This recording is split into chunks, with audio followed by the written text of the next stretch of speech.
Monsieur Kamgen, bonjour. Bonjour. Vous êtes le PDG de Harvest Asset Management. Exactement. Alors, dans quoi fait cette entreprise concrètement? Écoutez, merci déjà pour l'invitation. Harvest Asset Management, c'est une société de gestion de portefeuille qui est agréée par la COSUMAF. La COSUMAF qui est le régulateur des marchés financiers d'Afrique centrale. Très simplement, notre activité consiste à collecter de l'épargne de façon autorisée et à le placer pour le compte de nos investisseurs sur le marché financier BVMAC. Alors, nous sommes dans cette 4e semaine de l'investisseur CEMAC qui s'est tenue ici à Douala.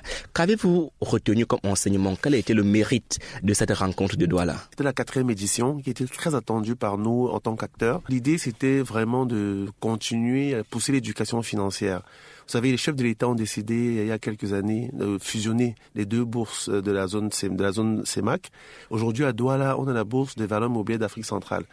Et il y a une volonté forte que les individus, personnes physiques, personnes morales, participent à la dynamisation de ce marché-là.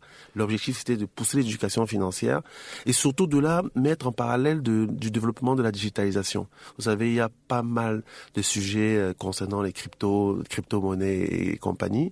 L'objectif, c'était vraiment de sensibiliser les populations à savoir quel est de séparer le bon gré de l'ivraie. Qu'est-ce qui est bien et qu'est-ce qui est pas bien pour eux. Donc c'est ça l'objectif. Alors, on a parlé beaucoup de sécurité, et vous parlez de la séparation du bon grain de l'ivraie. Oui. On a également parlé de l'éducation boursière. Exactement. Quels sont les leviers activés aujourd'hui pour que sur le marché de la bourse, concrètement, l'investisseur néophyte, le nouvel investisseur ne soit pas abusé?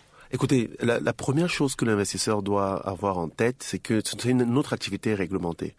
Comme une banque ou une assurance, on ne prend pas d'épargne des gens sans avoir un agrément. Aujourd'hui, la BEAC est très connue. Et notre régulateur est en train de pousser pour faire connaître la COSUMAF. C'est d'ailleurs le but aussi de sensibilisation par ce type de semaine d'investisseurs. Dès qu'une personne vous approche et n'est pas agréée par ce régulateur, et couper rapidement les ponts. Ça, c'est clairement la grande information à avoir. La COSUMAF a mis en place ce qu'ils ont appelé les astuces de l'investisseur averti. La première règle, c'est de s'assurer que notre interlocuteur est agréé, soit agréé. Dans notre cas, en zone CEMAC, la liste des compagnies agréées est sur le site de la COSUMAF. Et la COSUMAF, d'ailleurs, est très sensible à ce type d'arnaque dont vous avez parlé et a fourni l'an dernier une liste de sociétés qui ne sont pas agréées, mais qui agissent en marge. Vous voulez parler de la crypto-monnaie? Bien entendu, la crypto-monnaie, vous avez très bien compris. Parce que le thème était aussi la digitalisation. Oui. Alors aujourd'hui, c'est un fléau pour notre société. C'est un vrai fléau. Mais est-ce qu'on peut vous retorquer peut-être que c'est la COSUMAF qui ne s'arrime pas? La crypto-monnaie se développe dans beaucoup d'autres pays. Est-ce que c'est pas justement un secteur à explorer et pour lequel il faut aller vite? Effectivement, vous avez tout à fait raison. Je pense que la COSUMAF est en train de travailler à mettre en place un cadre pour que cette activité soit officiellement acceptée dans notre zone. Mais aujourd'hui, le cadre n'existe pas. Donc tant qu'il n'existe pas, on ne peut pas aller au-delà de la loi. Il faut attendre. Il faut pas pratiquer la crypto-monnaie. Non, il faut pas parler. Mais on ne dit pas qu'il faut pas parler.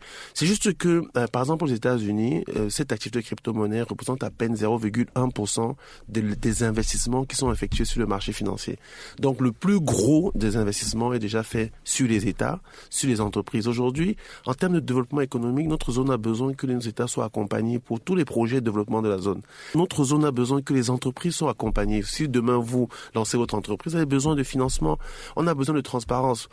C'est dans un deuxième temps qu'on pense que ce type de sujet, de ce type d'actifs qui sont vraiment de second niveau seront, de notre point de vue, importants pour notre zone. On ne dit pas non. En tout cas, on ne régule pas encore. Mais on ne régule pas encore. Donc, tant que c'est pas régulé, pour notre activité de gestion de portefeuille, nous avons mis 7 ans à faire réguler notre activité. Pourtant, ça fait près de 20 ans que nous sommes dans ce type à l'étranger, je parle, hein. Donc, on a toujours pensé à le faire au Cameroun. Mais on a pris le temps de travailler avec le régulateur pour que nos textes soient acceptés. Le Cameroun a sorti une loi en 2017 pour que notre activité soit acceptée. Et c'est par la suite que nous avons pu commercialiser nos produits. On appelle vraiment ces promoteurs à plus de travail et à plus de travail et à moins de paresse intellectuelle qui consiste à sauter, à promettre des rendements sans agrément. Pour nous, c'est vraiment un contre-courant de notre éthique et c'est ça que nous on veut vraiment. L'élément législatif pour booster l'avenir de qui? Des États ou de la COSUMAF? Donc ça doit venir des promoteurs. Ça doit venir des promoteurs. Aujourd'hui, les promoteurs prennent la voie facile, qui essaie de faire de la promotion de produits qui sont pas agréés. Les promoteurs doivent aller vers la COSUMA, les promoteurs doivent aller vers les États. Mais je dis, nous, on a commencé en 2012 à travailler sur nos tests. C'est en 2017 qu'on a pu enfin avoir la loi au Cameroun pour pouvoir commercialiser les OPCVM. Donc, pour vous dire qu'il y a eu 5 ans, sachant qu'avant ça, on réfléchissait déjà à ce qu'il fallait faire. Parce que nous, on pense que c'est des projets très long terme. Du coup, les bases et les fondamentaux sont très importants. Les crypto-monnaies sont nées aux États-Unis, il y a même en Chine aujourd'hui qui est interdit. La Chine interdit, vous le savez. Donc, ça veut dire qu'il y a un vrai problème. Dans le dernier rapport du FMI sorti hier, il y a tout un sujet sur la stabilité financière mondiale et les crypto-monnaies. Donc, même à leur niveau, il y a une vraie réflexion en cours sur l'importance et l'utilité de ces actifs-là. Nous, on pense qu'aujourd'hui, nos États ont besoin d'être financés, nos entrepreneurs ont besoin d'être financés pour développer, pour qu'il y ait des routes, pour qu'il y ait des hôpitaux. Donc, ça devrait être la priorité, sachant que localement, il est impossible de faire des crypto-monnaies. Impossible pour la simple raison que, je vais vous donner un exemple. L'infrastructure n'est pas encore prête. L'infrastructure n'est pas prête. Donc, du coup, c'est de l'argent qui sort de notre zone. Mais certains disent que c'est peut-être les patrons qui ont peur de perdre certains avantages. Ah non, les avantages, aujourd'hui, il faut voir les choses simplement. Les crypto-actifs sont des outils, sont des supports qui ne sont pas de notre zone économique. Donc, à chaque fois que vous achetez un crypto-actif, vous détruisez de la valeur pour notre zone. Donc, au-delà de l'investissement pour la rentabilité, le gain, il faut vraiment prendre de la hauteur et savoir ce qu'on veut pour nous-mêmes.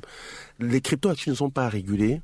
Il faut, par exemple, pour vous donner un chiffre, il faut l'énergie du Nigeria pendant 1 an pour faire miner un bitcoin. Vous comprenez ce que ça signifie? En Afrique, aujourd'hui, il n'y a pas de bitcoin. Quand vous voyez des jeunes sociétés qui vendent des actifs, je ne vais pas citer les noms, mais les actifs en disant on fait des crypto-actifs nous-mêmes au Cameroun, ça n'existe pas. C'est que des arnaques. C'est un peu ça qui nous gêne. Le processus aujourd'hui d'arnaque autour de ces actifs-là nous gêne beaucoup. Et les gens y croient. Mais vous ne pouvez rien faire puisque vous ne régulez pas encore. On ne peut rien faire, mais on y travaille. Justement, avec la COSUMAF. La COSUMAF, ils travaillent, ils l'ont dit. Toute la semaine, ils ont passé le temps à leur rappeler. On a parlé de la sécurité, mais l'aspect principal de cette rencontre, c'était l'éducation boursière. Bien entendu. 2 ans après, on a moins de 5 actions cotées à la bourse de Douala. Il y a un problème. Pourquoi est-ce que les entreprises n'y vont pas? Votre question est magnifique. Pourquoi? Parce que nous, il faut savoir que la bourse, c'est les actions, c'est vrai, mais la bourse, c'est d'abord les obligations d'État. C'est d'abord les États. Même aux États-Unis, je vais reprendre encore le cas du marché le plus ouvert du monde, 80% des actifs sont investis sur les titres de l'État américain. Et les milliers de milliards, 80% de ces actifs sont investis en sécurité. Dans notre marché aujourd'hui, tous les États de la CEMAC viennent sur le marché. Il y a 2 ans, on avait 1000 milliards de capitalisation sur notre marché étatique. Aujourd'hui, on est à 4000 milliards. Donc la bourse se développe, c'est une réalité. Sur la partie action, ça viendra. Nous, chez Harvest, on a lancé le premier fonds action de la zone CEMAC. L'an prochain, il y a 3 sociétés gabonaises qui vont être cotées. 4 sociétés congolaises de la République du Congo, 3 sociétés de la Guinée équatoriale. Donc ça fait partie du processus normal de développement de notre marché. On ne peut pas avoir des actions du jour au lendemain. Ça demande un changement en termes de culture, ça demande un changement en termes de gestion de l'entreprise. Donc ça prend plus de temps. Mais aujourd'hui, les États ont fait le pas. Tous les États, même la RCA, pour vous dire, qui était un pays, entre guillemets, pas très capital orienté, marché financier, vient toutes les semaines sur notre marché pour se financer, sur le marché local. Ça, c'est une réalité. Je vous dis, c'est une réalité. Toutes les semaines, nous, cette semaine, le Tchad était sur le marché. La semaine prochaine, le Gabon, la RCA le seront. Donc, toutes les semaines. Côté État, ça suit. Le problème, aujourd'hui, c'est le secteur privé qui n'adhère pas encore. Qui n'adhère pas encore, mais il y a déjà une volonté qui a été actée par les chefs d'État de la zone de faire coter des sociétés, des entreprises publiques. Je vous ai cité le Gabon, la Guinée équatoriale et le Congo. Le Cameroun aussi est dans le même processus. Et chaque pays a, c'est une directive qui vient des États, qui consiste à leur dire, écoutez, mettez un peu de sociétés qui marchent bien, faites distribuer cette richesse aux Camerounais qui veulent suivre. Ça viendra. Nous, on pense sincèrement que le processus est enclenché et il est irréversible. Et justement, on ne veut pas qu'il soit pollué par ces cryptos ou autres actifs qui viennent polluer un peu toute la dynamique qui est très profonde et qui est très saine. Aujourd'hui, il y a beaucoup d'effets malsains qu'on veut vraiment freiner. On va faire un peu de pédagogie, M. Kamgen. Oui. Pour un opérateur économique que vous appelez à venir à la bourse de Douala, par exemple, qu'est-ce que vous lui dites? Qu'est-ce qu'il gagne à venir se faire coter? C'est hyper, vous avez que de bonnes questions, en fait. Qu'est-ce qu'ils gagnent? Ils gagnent du capital stable.